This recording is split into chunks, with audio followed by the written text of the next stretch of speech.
Podcast से पहले ये भी कह रहे थे कि उनकी वजह से आपको बड़ा खतरा भी फेस करना पड़ रहा है, वो क्या है? मैं एक्चुअली कश्मीर में जब गया, मेरा मोस्टली टेररिज्म के साथ काम सिलसिला 2016 से शुरू हुआ। तो आप ये सब कुछ जो इस तरह की जो सारी चीज़ें वो पहन के जा भी नहीं सकते थे वहाँ पर। आपको सारी रिंग्स वगैरह निकालनी पड़ती थी। TFF हो गया, TRF हो गया, ये सिर्फ एक सोशल मीडिया के ऊपर वर्चुअली एग्जिस्ट करने वाले कुछ फेसेस क्रिएट किए गए हैं जिनका एक सेक्युलर क्रेडेंशियल नजर आए और उनकी यूटिलिटी वहीं तक है। वो वहाँ से कॉल करता है, उसकी रियल आइडेंटिटी यहाँ किसी को नहीं पता। यहाँ लड़कों को बताया जाता है कि भाई आप फला जगह जाएंगे, वहां से आप वेपन पिकअप करेंगे, टास्क को एग्जीक्यूट करेंगे और स्पेसिफिक जगह पर जाकर के वो वेपन ड्रॉप कर देंगे। ये हाइब्रिड मिलिटेंट का मॉडल है। तो ये कश्मीर का इतिहास रहा है शुरू से कि कश्मीर के अंदर लोकल व्यक्ति वो एक समय तक पैसा कमाता है, उसके बाद फिर वो मिलिटेंसी पर बूस्ट करता है और उसके लिए भी पाकिस्तान से इंस्ट्रक्शंस आते हैं इनको। मेन प्रॉब्लम ना तो डेवलपमेंट है ना डिप्राइवेशन है, मेन प्रॉब्लम है ये सोच, इस्लामिक कट्टरवाद जिहाद की सोच। ये कोई नई तरह की स्ट्रेटजी है या इसमें कुछ नई बात ऐसी है, कोई आप कुछ जोड़ना चाहते हैं जो हम नहीं देख पा रहे या लोग नहीं देख पा रहे? पाकिस्तान प्लानिंग है हमास स्टाइल टेररिस्ट अटैक। इसको मैंने 4 महीने पहले ओपनली प्रेडिक्ट करके कहा था कि हमास टाइप का कोई मेजर अटैक वहाँ पर प्लान करनी है। समय जो तत्कालीन गवर्नर थे मलिक साहब, मैं उनको कभी कभी मेरी मुलाकात होती थी ओकेजनली और मैं उनको एडवाइस करता रहता इन मैटर्स के ऊपर। तो उस वक्त उनकी एक अप्रोच थोड़ी सी डिफरेंट थी, वो थोड़ा सा पब्लिक फ्रेंडली ज्यादा थे और लोगों से उन्होंने अपना मोबाइल नंबर सबके सामने ओपन करके रखा होता है। बची खुची जो कसर जो थी उसको टर्की ने पूरा कर दिया है। तो वहाँ पर लेटली जो है आपका जो टर्की का भी काफी इंटरवेंशन कश्मीर के अंदर बड़ा है, जिसके अंदर जो है उनकी अप्रोच बड़ी डिफरेंट है। जैसे पहले जो तुर्की का यस नो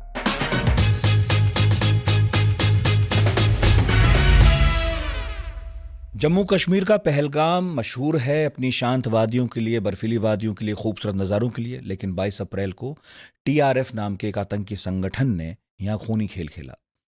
बैसरन घाटी है, कुछ लोग घूमने गए थे, उनका धर्म पूछकर गोली मारी गई। अब तक ये जानकारी सामने आ रही है। 24 लोग इसमें ऐसे थे जो घूमने गए थे, 2 ऐसे थे जो स्थानीय लोग थे, वहाँ पर शायद कुछ सामान बेच रहे थे, और 2 ऐसे भी थे जो विदेशी थे। तो 28 लोगों की मौत के बाद हिंदुस्तान में बहुत गुस्सा है। सरकारें चाहती हैं कुछ करना, कोई ऐसा एक्शन लेना जिससे हम लोगों में, आप में, हम में जो गुस्सा पैदा हुआ है वो कुछ ठंडा हो सके और पाकिस्तान के खिलाफ कोई बड़ा एक्शन हो सके। लेकिन ये सब जो शोर शराबा है, इस बीच कई सवाल हैं। सवाल ये है कि कश्मीर में पिछले 4 साल में जो 7 गुना पर्यटन बढ़ गया था, फिर अचानक क्या हुआ कि पर्यटकों पर हमला हो गया?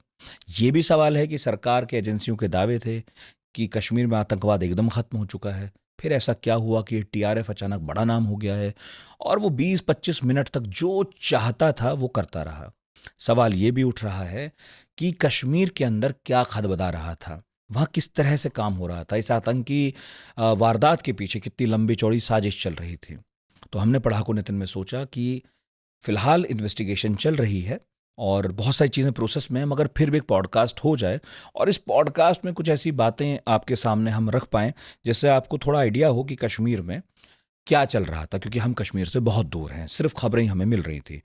तो एक गेस्ट मिले हमें बहुत अच्छे, उदयपुर में हैं, दिल्ली नहीं आ सकते थे तो जूम कॉल के जरिए उनसे बात की।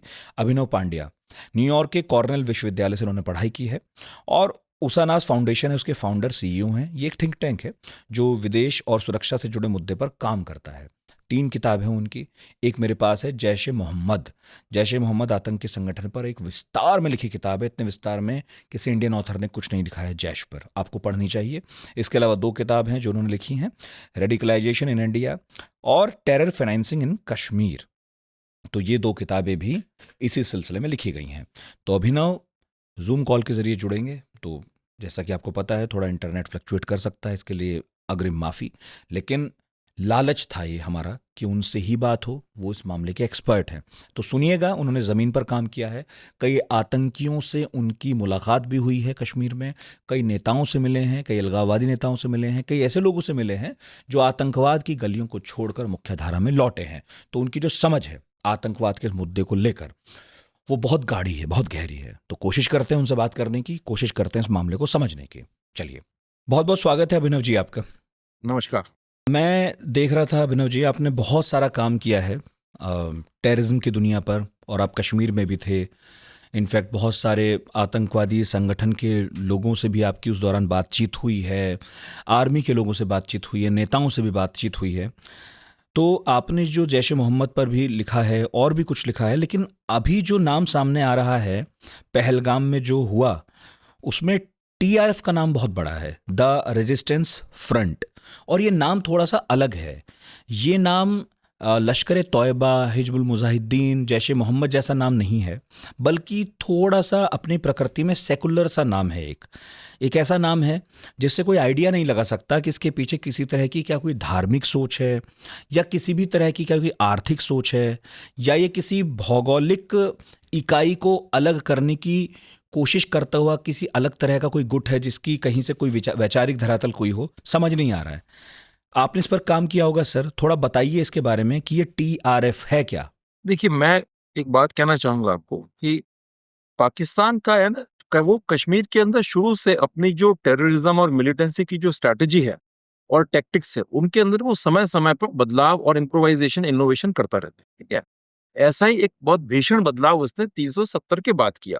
मैं थोड़ा सा एक बैकग्राउंड दूंगा आपको कि मतलब ये उनकी हैबिट के अंदर है कि टेररिज्म और मिलिटेंसी को अपने समय के अनुरूप उसको रेलेवेंट बना रखने के लिए और उसको ज्यादा इफेक्टिव बनाने के लिए वो इन स्ट्रैटेजी और टैक्टिक्स में चेंज करते रहते हैं। Just let me give a brief background first कि इन्होंने जब शुरुआत में टेररिज्म स्टार्ट किया 1989-90 के अंदर, तब वहां पर जेकेएलएफ जैसे ग्रुप्स एक्टिव थे जो कि इस्लामिक कट्टरवाद से तो प्रभावित थे, लेकिन उनके अंदर कहीं ना कहीं थोड़ा एंगल कश्मीरियत का था और वो एक कश्मीरी आइडेंटिटी में ज्यादा बिलीव करते थे। जब वहां मिलिटेंसी ने बेस पिकअप किया तो पाकिस्तान को लगा कि अब जो है इन लोकल ग्रुप्स की जरूरत नहीं है, अब उनको ऐसे ग्रुप्स की जरूरत है जो प्योरली इस्लामिक एक्सट्रीमिज्म के अकॉर्डिंग चलते हैं और पाकिस्तान के कंट्रोल में हो। तो उन्होंने जमात इस्लामी नाम के संगठन के थ्रू राउट करते हुए एक हिजबुल मुजाहिदीन नाम का ग्रुप क्रिएट किया, जो लोकल कश्मीरी लड़कों का ग्रुप था, लेकिन वो प्योरली एक इस्लामिक रिलीजियस आइडियोलॉजी पर चलता था, मौलाना मौदूदी की आइडियोलॉजी के ऊपर। फिर कुछ समय बाद उनको लगा कि उनको और ज्यादा मिलिटेंसी को वहां पर स्ट्रॉन्ग करना है तो लोकल ग्रुप से काम नहीं चलेगा, उनको फॉरेन टेररिस्ट ग्रुप उतारना है। तो उन्होंने जो हरकत नेटवर्क जो था, जो देवबंदी टेररिस्ट ग्रुप्स हैं पाकिस्तान के, जो हरकतुल मुजाहिदीन, हरकतुल अंसार, हरकतुल जिहाद इस्लामी, इस तरह के हुजी ये सब कश्मीर में उतारे। उसके पीछे एक और रीजन था कि अफगानिस्तान से अमेरिकन जा चुके थे, रशियंस जा चुके थे। अब ये जो पूरा जो इंफ्रास्ट्रक्चर उन्होंने क्रिएट किया था टेररिस्ट ग्रुप से, आप उसका क्या करें? आप उनको अगर खाली छोड़ेंगे तो वो वहां न्यूसेंस और वहां प्रॉब्लम क्रिएट करेंगे, और वो बड़े रिलीजियसली मोटिवेटेड लोग थे तो उनको कश्मीर भेज दिया। फिर धीरे धीरे उनको लगा कि अगर देवबंदी ग्रुप्स ज्यादा पावरफुल हो रहे थे तो उनको लगा कि कुछ राइवल में हमें वहां भी ग्रुप्स भी लेकर के आने चाहिए, तो वो लश्कर को लेकर के आए। तो ऐसे ये लोग अपनी स्ट्रैटेजी के अंदर चेंज करते रहते हैं। फिर बाद में जो है वो जैश को लेकर के आए, क्योंकि उनको लगा कि अब उन्हें एक ऐसा ग्रुप चाहिए जो कि फिदाइन अटैक्स कर सके, लीथल सुसाइड बॉम्बिंग और फिदाइन अटैक्स कर सके। और ये लिबर्टी उन्होंने इसलिए ली क्योंकि 1999-2000 तक उनके पास न्यूक्लियर सलाहियत कैपेबिलिटी आ चुकी थी, तो उन्हें लगा कि अब वो ज्यादा एग्रेसिव हो सकता है। अब ये मैंने बताया आपको कि किस तरह से वो स्ट्रैटेजी और टैक्टिक्स में चेंज करता है। अब हमने 370 को हटाया।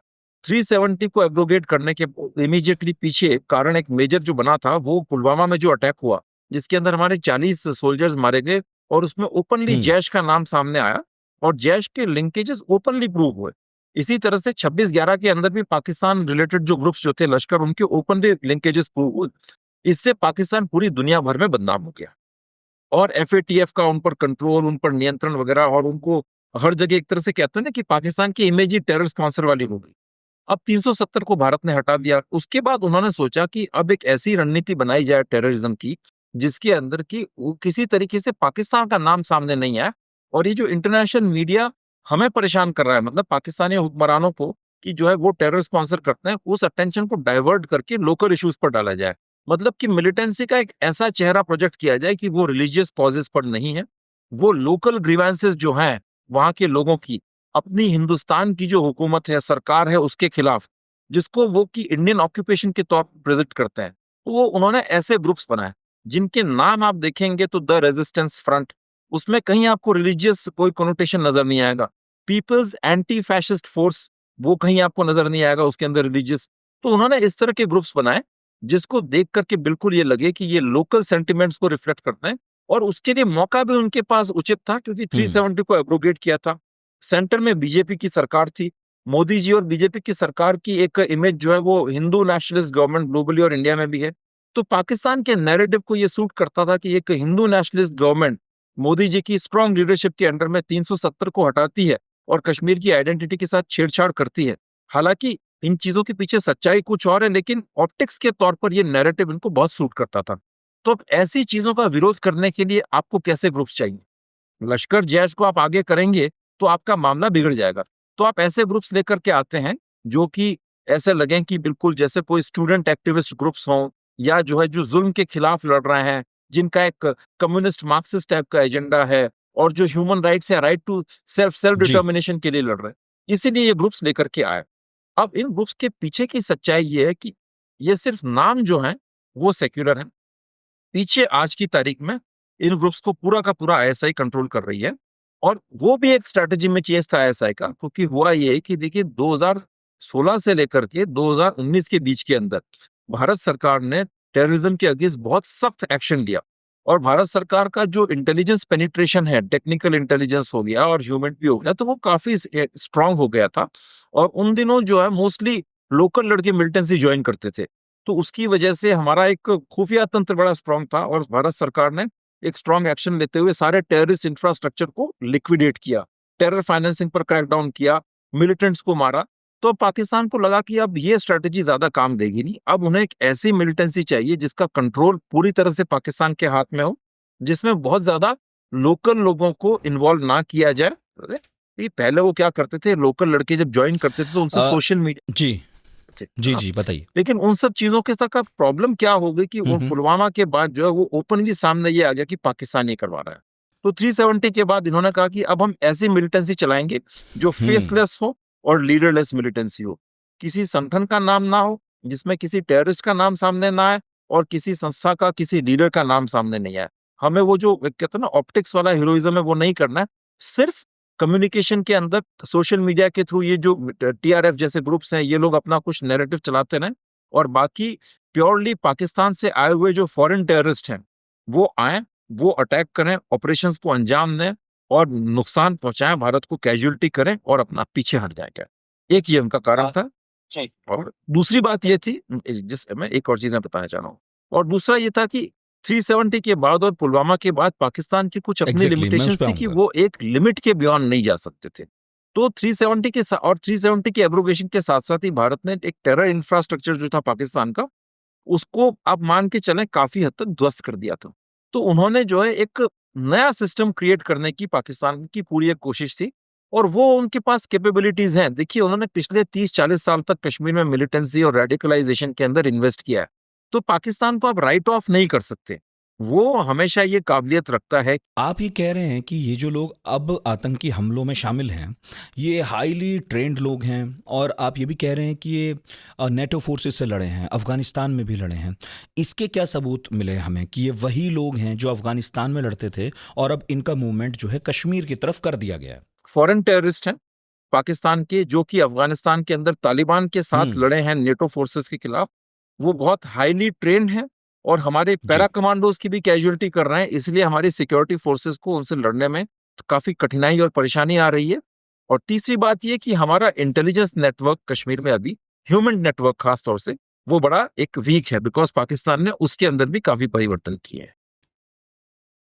आप ये कह रहे हैं कि ये जो लोग अब आतंकी हमलों में शामिल हैं, ये हाईली ट्रेंड लोग हैं, और आप ये भी कह रहे हैं कि ये नेटो फोर्सेस से लड़े हैं, अफगानिस्तान में भी लड़े हैं। इसके क्या सबूत मिले हमें कि ये वही लोग हैं जो अफगानिस्तान में रहते थे और अब इनका मूवमेंट कश्मीर की तरफ कर दिया गया? ये आप एक चीज देखेंगे तो अभी जो टेररिस्ट आ रहे हैं उनके आप वेपन्स चेक करें, मोस्टली आपको वो वेपन्स मिलेंगे जो अमेरिकन अफगानिस्तान में छोड़ के गए थे नेटो फोर्सेस के, है ना। फिर आप चेक करें पिछले आप 3-4 साल के एनकाउंटर्स आप देखें, तो उसके अंदर इन्होंने हमारे जो हाईली ट्रेंड पैरा कमांडोज हैं उनकी भी इन्होंने कैजुअलिटी की है, जैसे। और चौथा आप देखेंगे तो कुछ कुछ केसेस तो ऐसे भी है जहां पर इन्होंने बहुत दूर से हेडशॉट्स लिए हैं। ये आप वेपन्स हैंडलिंग का एक तरीका होता है। अगर आप एक अच्छे खासे डिस्टेंस से अगर आप हेडशॉट ले रहे हैं, तो फिर आपकी जो मार्क्समैनशिप है, आपकी जो कॉम्बैट स्किल्स हैं, वो बहुत अलग किस्म की हैं। फिर चौथा इसका एग्जाम्पल और प्रूफ ये है कि इनके बारे में कोई सूचनाएं नहीं आ रही हैं। आप देखिए जम्मू रीजन जो आपका कठुआ है, वहां पर टेररिस्ट OGWs जब आप आते कहते हैं, हैं उसका इन्फिल्ट्रेट मतलब करके बताते कहाँ चलिए। गायब हो जाते हैं।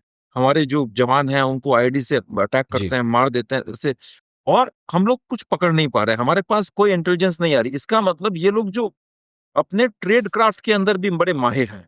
ये इतने ट्रेन टेररिस्ट हैं, इनको सारी ड्रिल्स पता है, किन से बात करनी है, कब बात करनी है, लोकल लोगों के साथ ये इंटरेक्शन नहीं रखते। इन्होंने पाकिस्तान ने बिल्कुल नया ओजीडब्ल्यू नेटवर्क क्रिएट किया है। पुराने ओजीडब्ल्यूज जो कुछ पुलिस के साथ भी जुड़े हुए थे, फोर्सेस के लिए भी काम करते थे, जो कि आइडेंटिफाइड थे।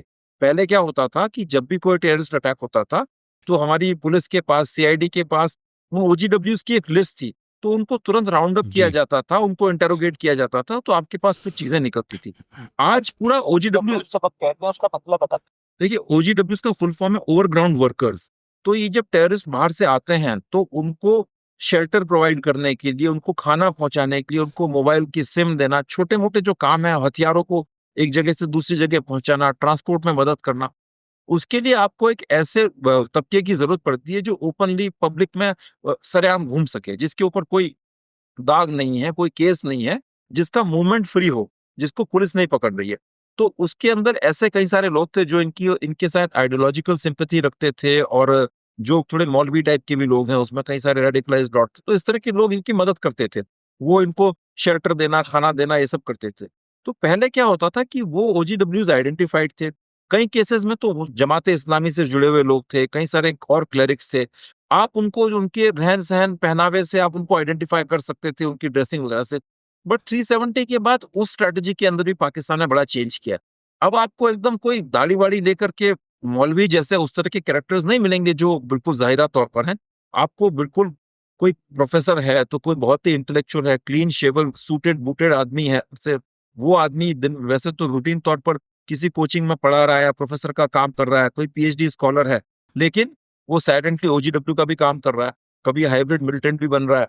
पीछे से वो मुस्लिम ब्रदरहुड की भी जो है आइडियोलॉजी को और उनके एजेंडा को भी कश्मीर में इम्प्लीमेंट कर रहा है। जी तो पूरा एक नया ओजीडब्ल्यू नेटवर्क पाकिस्तान ने क्रिएट किया, और इसके अंदर अभी जो इंटरेस्टिंग बात ये कि जी छोटे-छोटे बच्चे भी हैं। 13-14 साल के बच्चे, लड़कियां, यंग लड़कियां काफी होते ना। और ओजीडब्ल्यूज का भी स्टाइल ऑफ फंक्शनिंग में भी चेंज किया। पहले ओजीडब्ल्यूज क्या होते थे, पुराने होते थे, उनको कुछ पता होता था कि जो मिलिटेंट्स आ रहे हैं तो वो किस आइडियोलॉजी के हैं, कौन से ग्रुप के हैं, कहाँ से क्रॉसिंग हुई, कहाँ रुक रहे हैं।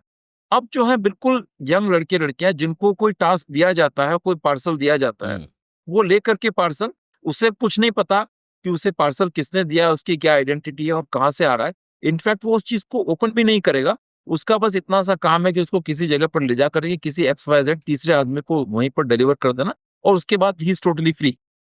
अपनी छोटी सी बाइक पर गए, दे दिया। तो वो उस तरह का एक, कई सारे ये परिवर्तन पाकिस्तान ने अपनी स्ट्रेटेजी में किए हैं।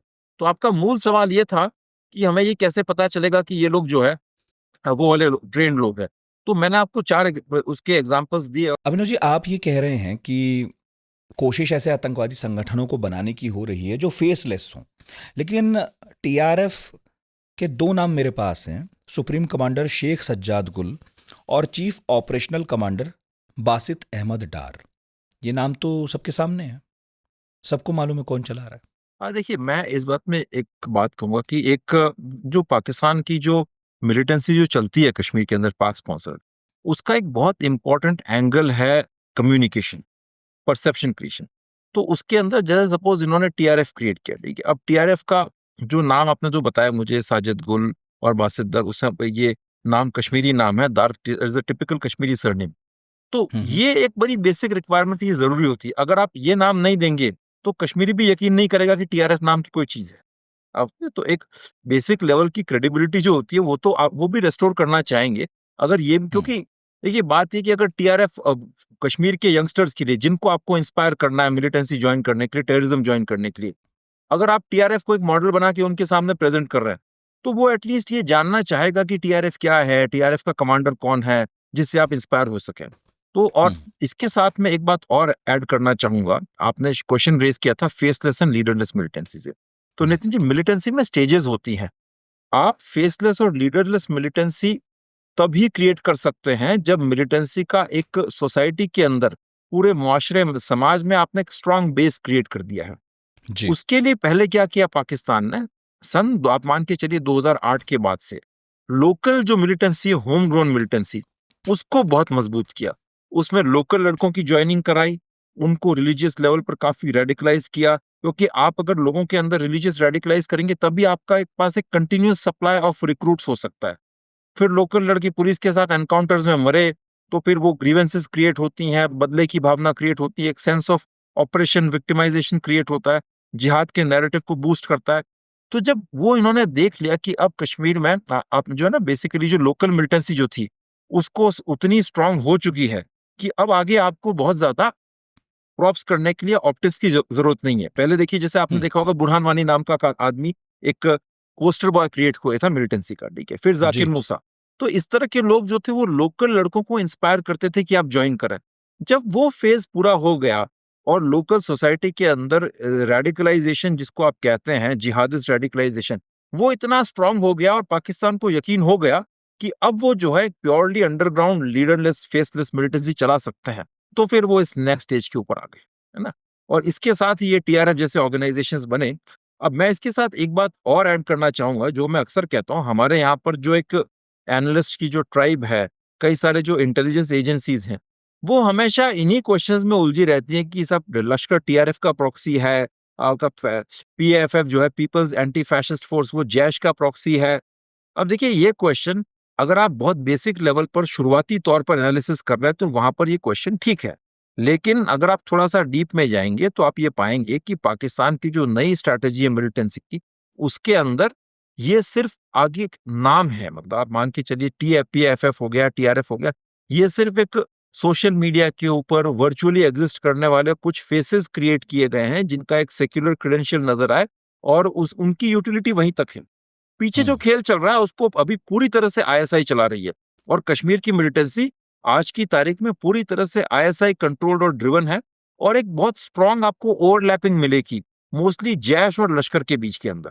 जैश और लश्कर जो है वो पाकिस्तान की आईएसआई के दो मेन इंस्ट्रूमेंट्स हैं आज की तारीख में कश्मीर की जिहादिस्ट मिलिटेंसी को रन करने के लिए।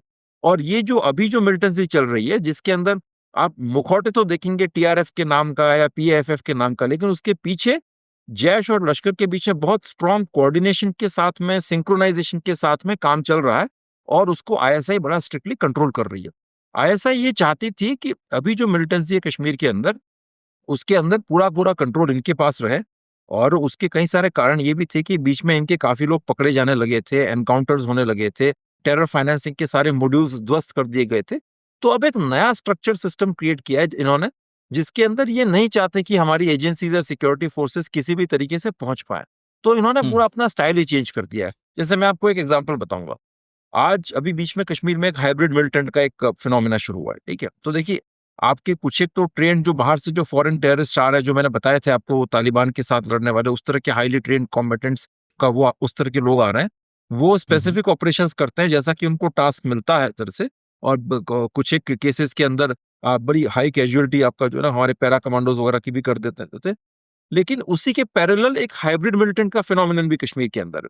अब उसमें क्या होता है कि जैसे सपोज आपको किसी सिविलियन लेबरर को मारना है जो कि बिहारी लेबर काम कर रही है कश्मीर के अंदर, या कोई बाहर के स्टेट का आदमी कश्मीर में काम कर रहा है, नॉन लोकल है, क्या, या कोई टूरिस्ट भी आगे वो काम कर रहा है, मतलब वहां पर ये कर रहा है। तो इस तरह की जो सॉफ्ट टारगेट्स होते हैं ना, जहां पर आपको पता है कि एंगेजमेंट रिस्क उतनी हाई नहीं है। देखिए, अगर आप आर्मी की यूनिट्स के साथ एंगेज करते हैं तो वहां पर उधर से भी बहुत ट्रेन लोग हैं, तो आपको बहुत ट्रेन कॉम्बेटेंट्स चाहिए। लेकिन अगर आप किसी फैक्ट्री में जाकर के लेबरर्स को मार रहे हैं, ये कर रहे हैं, तो वहां पर आपको उस तरह के लोग नहीं चाहिए। तो उसके लिए इन्होंने एक मॉडल ये क्रिएट किया कि आज पाकिस्तान में बैठा हुआ एक व्यक्ति जो कि मेन हैंडलर है, जो कि आईएसआई का बंदा है या उनके साथ डायरेक्टली लाइन अप है, वो यहाँ पर कश्मीर के अंदर 80 से 90 लड़कों के टच में है। वो वहां से कॉल करता है, उसकी रियल आइडेंटिटी यहाँ किसी को नहीं पता। यहाँ लड़कों को बताया जाता है कि भाई आप फला जगह जाएंगे, वहां से आप वेपन पिकअप करेंगे, और वेपन के नाम पर उनको क्लोज रेंज किलिंग के लिए मोस्टली ये पिस्टल्स प्रोवाइड करते हैं। और पिस्टल की बेसिक लेवल की ट्रेनिंग कोई बहुत ज्यादा मुश्किल नहीं होती है, और वो वेपन आप वहां से पिक करेंगे, जा करके आप फला जगह पर आप किल करेंगे, उस टास्क को एग्जीक्यूट करेंगे, और स्पेसिफिक जगह पर जाकर के वो वेपन ड्रॉप कर देंगे। ये हाइब्रिड मिलिटेंट का मॉडल है। और इसके अंदर ऐसे लोग हैं जो दिन में प्योरली कोई प्रोफेसर का काम कर रहा है, तो कोई किसी कोचिंग में पढ़ा रहा है, कोई कोई कर्मचारी है, इस तरह के मिलिटेंट्स है ये। तो ये मॉडल पाकिस्तान ने शुरू किया। और दूसरा मैंने आपको बताया ही, जो पीएफएफ वगैरह के इनके जो हाईली ट्रेन लड़ाके जो इन्फिल्ट्रेट कर रहे हैं, और वो आकर के इन्होंने क्या किया, बेसिकली 370 के एब्रोगेशन के बाद ही मैसिव इन्फिल्ट्रेशन कश्मीर में शुरू करवा दिया। हमारी एजेंसीज को, सिक्योरिटी फोर्सेस को और सरकार को ये लगता रहा कि कश्मीर में कुछ नहीं हो रहा, सब कुछ ठीक है, साइलेंट है। कुछ समय तक चीजें ठीक रही भी, साइलेंट रहा भी माहौल से, लेकिन पाकिस्तान उस वक्त कॉन्टेम्पलेट कर रहा था कि आगे क्या किया जाए। तो वो चुप नहीं बैठा था, वो अपने लोगों को इन्फिल्ट्रेट करवा था और उनको ये इंस्ट्रक्शन दिए गए थे कि आप जाकर के अपने बेसेस एस्टेब्लिश कर लें और आप रेडियो साइलेंट हो जाएं। मतलब आप कोई भी कम्युनिकेशन रेडियो अपने या व्हाट्सएप वगैरह डिवाइसेस पर नहीं करेंगे। इसका कारण ये था कि बीच में हमारी जो मोस्टली जो ऑपरेशंस हो रहे थे वो टेक इंट के ऊपर हो रहे थे। टेक इंट मतलब माने टेक्निकल इंटेलिजेंस, जो हमने जो ये इजराइल वगैरह से जो पेगासस वेगासस जो सॉफ्टवेयर वगैरह लिए हैं, इनको काफी काम में लिया जाता है। तो उसके अंदर कोई कोड या चिप वगैरह इंसर्ट करके तो पिन वो आ जाता है, तो उसके बेसिस पर ऑपरेशंस होते थे, इनकी लोकेशन ट्रेस हो जाती थी। तो उस मॉडल से ये लोग काफी तंग आ चुके थे, तो इन्होंने कहा कि अब वापस आप प्रिमिटिव मॉडल की तरफ जाइए। तो कम्युनिकेशन सारे इन्होंने बंद कर दिए। फिर कुछ इन्होंने जो आपकी जो इंटरनेट से हट करके जो रेडियो बेस्ड जो होता है, फ्रीक्वेंसी बेस्ड कुछ कम्युनिकेशन सेट्स होता है, वो यूज करते थे, उनको ट्रेस करना मुश्किल हो गया और अब ये बिल्कुल रेडियो साइलेंट होकर काम करते थे पुराने तरीकों के साथ। और फिर बाद में तो इन कोर्स ऑफ टाइम इन्होंने नए कम्युनिकेशन के तरीके भी इजाद कर लिए, जैसे कि आज इनके पास अल्ट्रासेट नाम का डिवाइस है। तो अल्ट्रासेट की जब लोकेशन आती है सिक्योरिटी फोर्सेस के पास में, तो वो आपको मिलिटेंट के आसपास का जो 2 से 3 किलोमीटर का दायरा है वहां की लोकेशन देता है, प्रिसाइजली उस जगह पर नहीं टिक जाएगा। तो जब तक आप पहुंचेंगे तब तक वहां से वो डिस्पर्स हो जाएगा। तो अल्ट्रासेट को अभी भी हम लोग क्रैक नहीं कर पाए। और फिर हुआ क्या कि हमारा सारा ध्यान टेक्निकल इंटेलिजेंस पर था, तो उसी के चलते हमारी ह्यूमन कश्मीर के अंदर बड़ी खराब हुई, है ना। ह्यूमन इंटेलिजेंस एक ऐसा चीज है जिसमें ये बहुत पेशेंस का काम है। देखिए, ह्यूमन इंटेलिजेंस जो है वो मतलब बहुत शॉर्ट टर्म या क्विक फिक्स वाला सोल्यूशन नहीं है। उसके अंदर आपको बहुत ही हाईली ट्रेन्ड इंटेलिजेंस ऑफिसर चाहिए, जो कि मतलब जिसके पास ईगो एरोगेंस नहीं हो। अनलाइक हमारे जनरली इंटेलिजेंस एजेंसीज में क्या होता है कि मोस्टली पुलिस ऑफिसर्स पे जो आईपीएस का जो लॉट होता है उनको डेपुटेशन पर डाला जाता है और उनका एक अपना एक बैगेज एटीट्यूड ईगो का वर्किंग स्टाइल का वो रहता है, जो कि अच्छी ह्यूमन कल्टीवेट करने के लिए मुनासिब नहीं। ह्यूमन कल्टीवेट करने के लिए आपको उस जगह पर लंबे समय तक रहना होगा, लोगों से इंटरेक्ट करना होगा, लंबे समय तक एसेट्स को पाल करके रखना पड़ेगा, आपको एसेट्स पर खर्चा करना पड़ेगा और फिर आप जब जरूरत पड़ेगी तब आप एसेट्स को एक्टिवेट करेंगे। तो बीच में चूंकि सारे एनकाउंटर्स टेक इंट से हो रहे थे, तो हमारा ह्यूमन वाला जो है सारा का सारा डिपार्टमेंट बड़ा वीक होता गया, किसी ने ध्यान भी नहीं दिया गया। और at the same time UT बनने के बाद क्या हुआ, 370 हटने के बाद कश्मीर यूनियन टेरिटरी बन गया। तो उसके अंदर अब वो एजमुट कैडर में आ गया, जो आपका यूनियन टेरिटरी कैडर है उसके अंदर। तो मोस्टली जो ऑफिसर्स आने लगे पुलिस के, देखिए सबसे ज्यादा इंटेलिजेंस लोकल पुलिस के पास होती है, सबसे ज्यादा इंटेलिजेंस। आर्मी भी आपकी बाहर से आ रही है, सीआरपीएफ भी बाहर से आ रही है, तो लोकल पुलिस जो है वो इंटेलिजेंस के पॉइंट ऑफ व्यू से सबसे क्रिटिकल नोड होता है। तो अब 370 की एब्रोगेशन के बाद जब यूटी बना, मोस्टली सरकार ने ऑफिसर्स पोस्ट किए जो कि दूसरे स्टेट्स के थे। कोई दिल्ली से आ रहा है, तो कोई गोवा से आ रहा है, तो कोई यूपी से आ रहा है, और वो यंग ऑफिसर्स से, उसमें कई सारी लड़कियों को भी पोस्ट किया गया कई जगहों पर। अब इनका मिलिटेंसी का एक्सपोजर नहीं था, इनका एक्सपीरियंस नहीं था। और कश्मीर एक ऐसी टिपिकल और ऐसी टफ जगह है जहां पर आप रूटीन पुलिसिंग से काम नहीं चल सकता। आपका एक अंडरस्टैंडिंग डेवलप होनी चाहिए उस जगह की, जो कि उस जगह पर कम से कम आपका जब तक का 8-10 साल का एक्सपोजर नहीं है तब तक आप हो नहीं सकती। तो जनरली उससे पहले क्या होता था, जो लोकल स्टेट्स पुलिस सर्विसेज के ऑफिसर्स हैं और आईपीएस भी वो ऑफिसर्स जिनका जम्मू कश्मीर कैडर हुआ करता था, जैसे कि जो फॉर्मर डीजीपी थे दिलबाग सिंह, वो जम्मू कश्मीर कैडर से थे। एसएम सहाय साहब जो थे, जो आईजी कश्मीर रेंज थे, जम्मू कश्मीर कैडर से थे। ये लोग काफी सक्सेसफुल एंटी टेररिस्ट ऑपरेटर्स रहे हैं। मिस्टर वैद हो गए जो कि कश्मीर के डीजीपी थे, ये लोग जेएंडके कैडर से थे। इन्होंने अपनी पूरी नौकरी जम्मू कश्मीर में की है। तो उसी के चलते इनके जो रिश्ते थे लोकल पुलिस के साथ, कम्युनिटी के साथ, बड़े स्ट्रांग थे। तो इनकी एक पकड़ रहती थी सोसाइटी के ऊपर, कहाँ क्या एक्टिविटी हो रही है उसकी एक इनको मालूमात रहती थी, इनका अपना एक नेटवर्क था। और ये सारी चीजें देखिए, आप बाहर से जो अफसर्स लेकर के आते हैं, एकदम से आप उस तरह से आप उनसे उम्मीद नहीं कर सकते कि वो इस तरह की चीजों को डेवलप करने के। तो मैं ये कहूंगा कि Kashmir is not a place just to show your bravado in a very unprofessional manner. वो एक ऐसी जगह है जहां पर बहुत ही आपकी अप्रोच नुआंस्ड होनी चाहिए और बहुत ही स्किलफुल होनी चाहिए जैसे कि, और आप जो कहते हैं ना कि एक प्रोफेशनल तरीके से आपको इसको डील करना है। तो ये डेफिनेटली आगे और डिस्कस कर सकते हैं एज योर क्वेश्चन। नहीं, मैं इसी बात को आगे बढ़ाना चाहता हूँ। आपने बातों बातों में इस तरफ इशारा किया कि क्यों फेल हुए हम। लेकिन कई सालों से बात कही जा रही थी कि कश्मीर में आतंकवाद अब उस तरह का रहा नहीं है, आतंकवादी संगठनों को ख़त्म भी किया जा चुका है। और ये भी कि हमने पुलवामा के बाद जो कुछ किया पाकिस्तान की ज़मीन पर पहुंचकर, उस वजह से भी ऐसा हुआ है कि आतंकवादी हमलों में कमी आ गई है। लेकिन एक तरह से वापसी है ये। 26-27 का आंकड़ा बहुत बड़ा आंकड़ा है। कहा जा रहा है कि 20-25 मिनट तक चीज़ें होती रहीं और वहाँ रोकने वाला कोई था नहीं। शायद कुछ स्थानीय लोगों ने कोशिश की तो वो की होगी। अब परेशानी यह है कि सब लोग जानना चाहते हैं कि इस भरोसे पर पर्यटन बढ़ने लगा था कि वहाँ पर सब ठीक हो चला है, नॉर्मलाइजेशन हो गया है और लोकल सपोर्ट भी ख़त्म हो गया है आतंकवादियों का। आतंकवादी भी ना बाहर से आ रहे हैं, ना लोकल में कोई अब बनने को राज़ी है। तो फिर चूक कहाँ हुई? 2020 में 34 लाख लोग कश्मीर पहुंच रहे थे। 2021 में 1 करोड़ 13 लाख। 2022 में ये आंकड़ा तकरीबन 2 करोड़ का है। 2023 में ये संख्या बढ़ गई 2 करोड़ 11 लाख। 2024 में 2 करोड़ 35 लाख टूरिस्ट कश्मीर जा रहे थे। तो जब ऐसा एक भरोसा हो गया हो कि कश्मीर अब सुरक्षित है, और ये भरोसा एजेंसियां दिला रही हैं, सरकार दिला रही है, मीडिया दिला रही है, और एक दूसरे को लोग भी दिला रहे थे कि भाई हम तो हो आए, कोई दिक्कत नहीं है। फिर क्या हुआ, कहाँ चूक हो गई कि इतना बड़ा हमला हो गया और उसे रोका नहीं जा सका? देखिए, मैं एक बात कहूँगा कि यहाँ पर जो है ना, खास तौर से 370 हटने के बाद जब हमने सिक्योरिटी और कम्युनिकेशन लॉकडाउन लगाया, तो उसके बाद इंटरनेशनल प्रेस से, ह्यूमन राइट्स एक्टिविस्ट से और वेस्टर्न कंट्रीज से काफ़ी प्रेशर आया हमारी सरकार के ऊपर कि आप ये क्या जुल्म कर रहे हैं। न्यूयॉर्क टाइम्स आर्टिकल्स पब्लिश कर रहा है, टर्की का TRT वर्ल्ड पब्लिश कर रहा है, यूरोपियन पेपर्स पब्लिश कर रहे हैं। तो हमारे जनरली प्रॉब्लम ये है कि हमारे यहाँ पर जो हुक्मरान हैं, पॉलिटिकल लीडरशिप है और जो ब्यूरोक्रेटिक लीडरशिप है, वो अभी भी एक कॉलोनियल जो बैगेज जो होता है उस माइंडसेट से बाहर निकले नहीं है। तो पश्चिम से जब भी दबाव आता है ये लोग डर जाते हैं। हमारे डिप्लोमेट्स हो गए और ये लोग जो है ना, इनको बहुत ही ओवर कॉन्शियस हो जाते हैं। क्या कहते हैं, ये लोग ये जवाब नहीं दे सकते कि साहब क्या होगा। तो अब उसमें इनके ऊपर ये प्रेशर बना कि नहीं, 370 जो किया है हमने, एब्रोगेट किया है, कुछ भी करके आप ये प्रूव करिए कि 370 के बाद बड़े मैसिव चेंजेस आए हैं, बड़े अच्छे पॉजिटिव रिजल्ट्स आए। तो एक कवायद वो शुरू हो गई कि कुछ भी करके कहते हैं साम दाम दंड भेद लगा करके और एफर्ट्स लेकर के आप ऐसा परसेप्शन क्रिएट करो कि कश्मीर में सब कुछ ठीक हो गया है। 370 हटने का फायदा हुआ है क्या?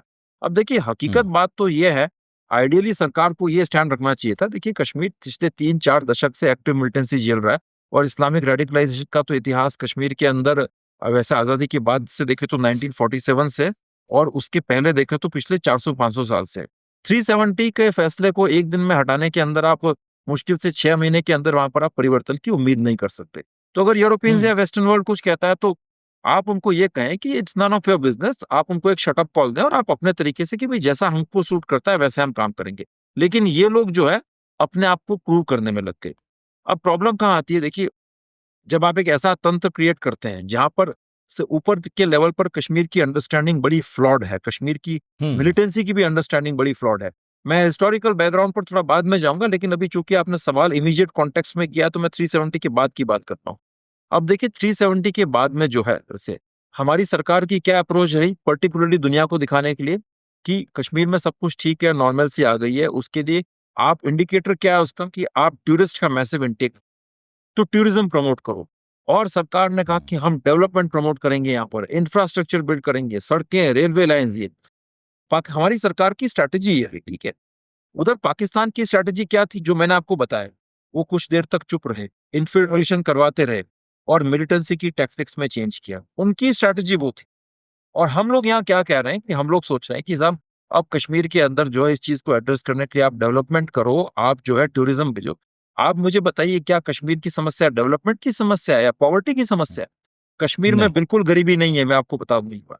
कश्मीर के अंदर कोई गरीबी नहीं है।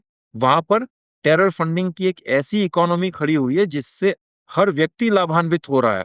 और कश्मीर के पास नेचुरल रिसोर्सेज इतने ज्यादा हैं, चाहे वो फ्रूट्स हो, चाहे केसर हो, चाहे कारपेट बिल्डिंग हो, कि वहां पर गरीबी आप गरीबी जो राजस्थान, बिहार, गुजरात में देखते हैं उसका अंश मात्र भी कश्मीर के अंदर नहीं।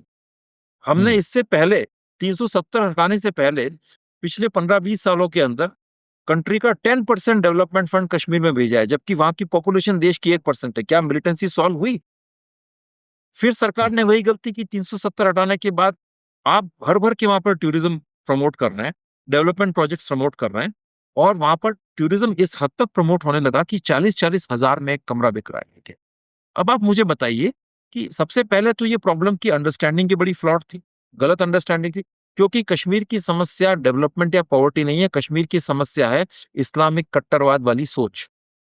तो 370 के बाद इनको बेसिकली उस चीज को एड्रेस करने के लिए काम करना चाहिए था, उस चीज को कि आप कट्टरवाद को कैसे वो एड्रेस करें, और वो सारी चीजें इस तरह की कि उसमें ग्लैमर अटैच नहीं है। उसके लिए आपको 10 साल 20 साल के लिए एक रोड मैप बनाना पड़ेगा, एक्सपर्ट्स को लेके आना पड़ेगा, जिससे हमारे कई सत्ता में जो लोग सही। बैठे हैं उनके कंफर्ट जोन डिस्टर्ब होंगे से, और आप विदेशियों के सामने इतना जल्दी प्रूव नहीं कर पाएंगे।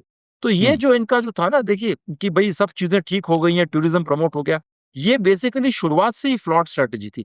आपने क्या देखा, कश्मीर में टूरिस्ट आ रहा है, वहां पर सब शांति है, तो इसका मतलब मिलिटेंसी खत्म हो गई। अरे भाई, टूरिस्ट वहां की लोकल इकोनॉमी को बूस्ट करता है। तो ये कश्मीर का इतिहास रहा है शुरू से कि कश्मीर के अंदर लोकल व्यक्ति वो एक समय तक पैसा कमाता है, टूरिज्म से काफी पैसा कमाता है, उसके बाद फिर वो मिलिटेंसी पर बूस्ट करता है। और उसके लिए भी पाकिस्तान से इंस्ट्रक्शंस आते हैं इनको कि आप कुछ समय चुप रहिए, पैसा कमाइए, पैसे को स्टोर कीजिए, सेव कीजिए, फिर वही पैसा टेरर फंडिंग में जाता है। उसका कारण ये है कि मेन प्रॉब्लम ना तो डेवलपमेंट है ना डिप्राइवेशन है, मेन प्रॉब्लम है ये सोच, इस्लामिक कट्टरवाद जिहाद की सोच। और ये जो सोच है कश्मीर के अंदर, खास तौर से पिछले 30-40 सालों के अंदर तो बहुत डीपली रूटेड हो चुकी है वहां पर। मैं आपको एक नहीं तो ये एग्जांपल किस बताता हूँ। तब हाँ बताइएगा, साथ में मैं एक सवाल जोड़ देता हूँ, क्योंकि आप इस तरफ चले हैं तो किस तबके में सोच ज़्यादा गहरी हुई है? क्योंकि ये कहना तो जनरलाइजेशन ही होगा कि सारे कश्मीरी ऐसा ही सोचते हैं या सारे मुसलमान जो कश्मीर में रहते हैं वैसा ही सोचते हैं। मैं चाहूँगा आप थोड़ा इस पर फोकस करें कि वो कोई गुट होगा या किसी खास तरह के लोग होंगे या किसी खास तरह का रीजन होगा या किसी खास तरह के रीजन से प्रभावित पब्लिक होगी जो इस तरफ ज़्यादा बढ़ी है। देखिए, हाँ, ये आपने बड़ा अच्छा सवाल हम्म, किया। मैं आपको सबसे पहले एक एग्जांपल से बात करता हूँ। उमर हम्म, फारूक, जो कि पुलवामा का मास्टरमाइंड था, हम्म, आप अगर देखेंगे तो इस इन्वेस्टिगेशन में एक बात सामने आई थी। वो पहले सुसाइड बॉम्बिंग के लिए उसकी जो गर्लफ्रेंड जो थी इंशा जान जिसके घर पे वो रुका था, जो पीर तारिक शाह की बेटी थी, और इंशा जान की एक फ्रेंड थी, उसको ये सुसाइड बॉम्बिंग के अंदर सुसाइड बॉम्बर बना करके भेज रहा था। वो लड़की अच्छे घर की लड़की थी, नॉर्मल मिडिल क्लास फैमिली की, और उसको वो कहानियां सुनाता था ब्लैक विडोज की, वेस्ट एशिया में क्या हो रहा है, उससे लेवल से रेडिकलाइज करके उसको वहां पर लड़ने के लिए भेज रहा था। उसके बाद ये भी प्रस्ताव आया कि इंशा जान, जो कि अच्छे घर की लड़की थी, मिडिल क्लास फैमिली की, उसको सुसाइड बॉम्बर बना के भेजा जाए, और वो तैयार भी होगी। उमर फारूक शादीशुदा था, उसके बाद भी वहां पर आकर के इंशा जान से उसके ताल्लुकात कायम हो गए। और इंशा जान के लिए फक्र की बात थी कि वो एक इतना बड़ा मुजाहिद जो है, जो कि जैश ए मसूद अजहर की फैमिली से बिलोंग करता है, उसके साथ एफिलिएटेड है, उसके साथ उसके संबंध है, ताल्लुकात है, और वो इस जिहाद के इतने बड़े कॉज में अपना योगदान दे रही है। तो ये वो यूथ है, आप देखिए। फिर मैं आपको एग्जाम्पल और देता हूँ। आपने पूछा ना कौन से तबके के अंदर, ये 2018-19 की बात है। रफीक दार जी। करके एक प्रोफेसर था सोशियोलॉजी का कश्मीर यूनिवर्सिटी के अंदर। वो जब पढ़ाता था क्लास के अंदर, हम्म, तो सोशियोलॉजी के समय ग्रामसी की थ्योरीज के साथ में मौलाना मौदूदी की थ्योरीज ऐड करता था। फाइनली एक दिन वो टेररिस्ट बन गया और उसको जो है एनकाउंटर के अंदर मार दिया गया शोपियां में। एक टेररिस्ट था वहां पर बुरहान वानी, जो खुद इंजीनियर था।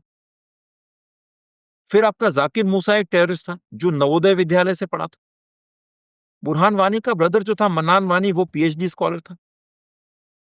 तो आप इसके अंदर एक चीज देखें, अब बात जब हम करते हैं भाई कौन सा तबका, तो ये मैं आपको बड़ी, अगर मैं बिल्कुल स्ट्रेट फॉरवर्ड बात कहूं तो देखिए, बात ये है कि मैं नहीं कहता कि सारे कश्मीरी रेडिकलाइज्ड हैं, ठीक है, ये बात नहीं है। लेकिन बात ये कि जब एक डोमिनेंट आइडियोलॉजी जो होती है ना किसी जगह के ऊपर, और जो अपना मार या जोर के बल पर जो आगे बढ़ती है, जमाते इस्लामी जैसे ग्रुप्स हो गए जिनका ग्रास रूट्स पर बड़ा पेनिट्रेशन है, तो फिर हम्म, जो है, जो ऐसी कुछ एक जो सेन रैशनल वॉइसेस होती है ना, वो बड़ी साइलेंट हो जाती है, और वो सोसाइटी का एक मेजर जो है, एक मेन डिस्कोर्स बन जाता है उस सोसाइटी का।